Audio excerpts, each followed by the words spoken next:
दक्षिण एशिया और मध्य पूर्व के रणनीतिक नक्शे पर एक बहुत बड़ा और खतरनाक भू राजनीतिक भूचाल आ चुका है। 7 अगस्त 2026 को सऊदी अरब, पाकिस्तान और तुर्की के बीच जिस मक्का समझौते पर हस्ताक्षर हुए थे, उसका दायरा अब सिर्फ 3 देशों तक सीमित नहीं रहा है। मिस्र के अलावा ईरान को इस गठबंधन में शामिल होने का औपचारिक न्योता मिल गया है। लेकिन सबसे चौंकाने वाला मोड़ तब आया जब हमारे देश, भारत के पड़ोसी देश बांग्लादेश ने भी इस कथित इस्लामिक नेटो में शामिल होने की इच्छा व्यक्त कर दी। मतलब पश्चिम में पड़ोसी पाकिस्तान के बाद पूर्व में बांग्लादेश भी इस्लामिक नेटो का हिस्सा बनने की तैयारी कर रहा है। अब सवाल यह है कि क्या यह भारत के खिलाफ रची जा रही कोई घेराबंदी है? हमारी इस एक्सक्लूसिव रिपोर्ट में देखिए।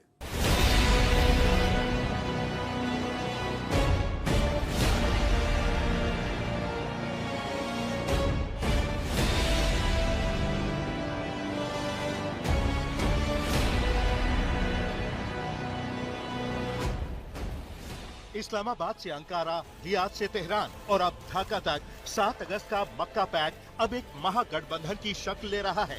मिस्र की शक्तिशाली सेना से लेकर ईरान के शामिल होने की संभावना और बांग्लादेश की इस्लामिक नेटो का हिस्सा बनने की इच्छा ने नई दिल्ली के रक्षा गलियारों में खतरे की घंटी बजा दी है। 7 अगस्त को जो मक्का समझौता हुआ, उसमें संस्थापक सदस्य के तौर पर सऊदी अरब शामिल है, जो एक आर्थिक ताकत है। तुर्की रक्षा तकनीक के मामले में माहिर है और पाकिस्तान एकमात्र इस्लामी देश है जिसके पास परमाणु बम है। अब ईरान का दावा है कि उसे इस इस्लामिक नेटो में शामिल होने का न्योता मिला है, जिस पर वो गंभीरता से विचार कर रहा है। राष्ट्रपति एर्दोगन की पहल पर मिस्र को जोड़ने की योजना है, जो अरब जगत की सबसे शक्तिशाली पारंपरिक सेना वाला देश है। 7 अगस्त 2026 को हुए मक्का ज्वाइंट डिफेंस एग्रीमेंट की नींव नेटो के अनुच्छेद 5 पर टिकी है, यानी किसी एक देश पर हमला पूरे ब्लॉक पर हमला माना जाएगा। लेकिन इस ब्लॉक का विस्तार अब बेहद तेज गति से हो रहा है। ईरानी संसद की आधिकारिक एजेंसी के प्रमुख मेहदी रहीमी का दावा है कि तेहरान को इस गठबंधन में शामिल होने का न्योता मिला है। अगर तेहरान इसमें आता है तो मध्य पूर्व की सदियों पुरानी शिया सुन्नी दुश्मनी खत्म हो जाएगी। सऊदी का पैसा, तुर्की की तकनीक, पाकिस्तान का परमाणु हथियार और मिस्र ईरान की सैन्य ताकत, अगर ये एक मंच पर आते हैं तो ये इतिहास का सबसे शक्तिशाली मुस्लिम सैन्य गठबंधन बन जाएगा। नया गठबंधन सीधे तौर पर मध्य पूर्व से अमेरिकी प्रभुत्व को उखाड़ फेंकने का दम रखता है। दशकों से अमेरिका सऊदी अरब को ईरान का डर दिखाकर वहां अपनी सेना और हथियार बेचता आया था। लेकिन अगर सऊदी और ईरान एक ही रक्षा छतरी के नीचे आ गए तो अमेरिका की फूट डालो और राज करो की नीति का अंत हो जाएगा। इतना ही नहीं, अमेरिका की अरबों डॉलर की डिफेंस इंडस्ट्री को बड़ा झटका लगेगा, क्योंकि अब ये देश अमेरिकी हथियारों की जगह तुर्की के अत्याधुनिक ड्रोन और घातक हथियारों पर अपनी निर्भरता बढ़ा रहे हैं। अब आइए भारत के सबसे संवेदनशील पूर्वी मोर्चे पर। मोहम्मद यूनुस के हटने और तारिक रहमान के प्रधानमंत्री बनने के बाद बांग्लादेश की विदेश नीति तेजी से उसे भारत से दूर ले जा रही है। मोहम्मद यूनुस ने अपने विदाई भाषण में साफ कह दिया था कि बांग्लादेश अपनी स्वतंत्र विदेश नीति चलाएगा, किसी बाहरी देश यानी भारत के निर्देशों पर नहीं चलेगा। तारिक रहमान सरकार अब इसी लाइन पर चलते हुए ये दिखाना चाहती है कि वो अवामी लीग के इंडिया फर्स्ट दौर से बाहर निकल चुकी है। बांग्लादेश की नई सरकार का इस्लामिक नेटो में शामिल होने के प्रति सकारात्मक रुख दिखाना इसी स्वतंत्र कूटनीति का हिस्सा है।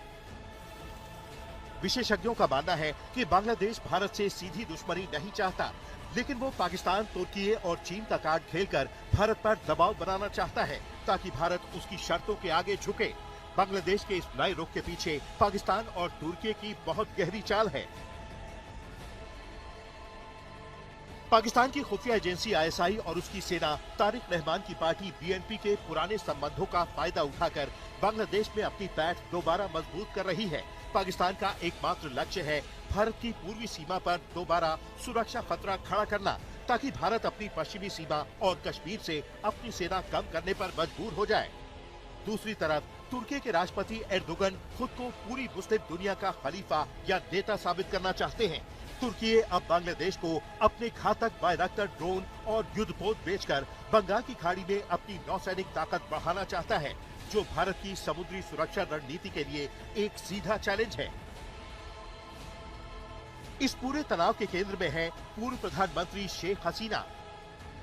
बांग्लादेश का अंतर्राष्ट्रीय अपराध न्यायाधिकरण उन्हें मौत की सजा सुना चुका है और तारिक रहमान सरकार लगातार उनके प्रत्यर्पण की मांग कर रही है। ढाका ने शर्त रखी है कि जब तक भारत हसीना पर ठोस कदम नहीं उठाता तब तक कोई द्विपक्षीय दौरा या सामान्य रिश्ते संभव नहीं है।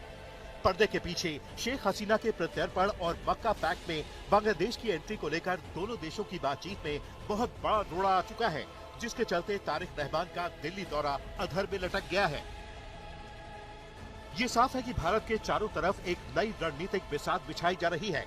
एक तरफ मध्य पूर्व में मक्का पैक्ट के जरिए पाकिस्तान, तुर्की, सऊदी अरब, मिस्र और ईरान का एक साथ आना अमेरिकी और पश्चिमी प्रभाव को खत्म कर रहा है, तो दूसरी तरफ इसी पैक्ट का इस्तेमाल करके पाकिस्तान और तुर्की भारत को पूर्वी मोर्चे यानी बांग्लादेश के जरिए घेरने की फिराक में हैं।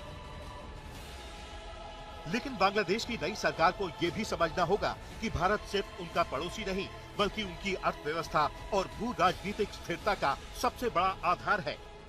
इस्लामिक नेटो के चक्कर में पड़कर और पाकिस्तान के इशारों पर नाचकर ढाका अपने ही पैरों पर कुल्हाड़ी मार रहा है।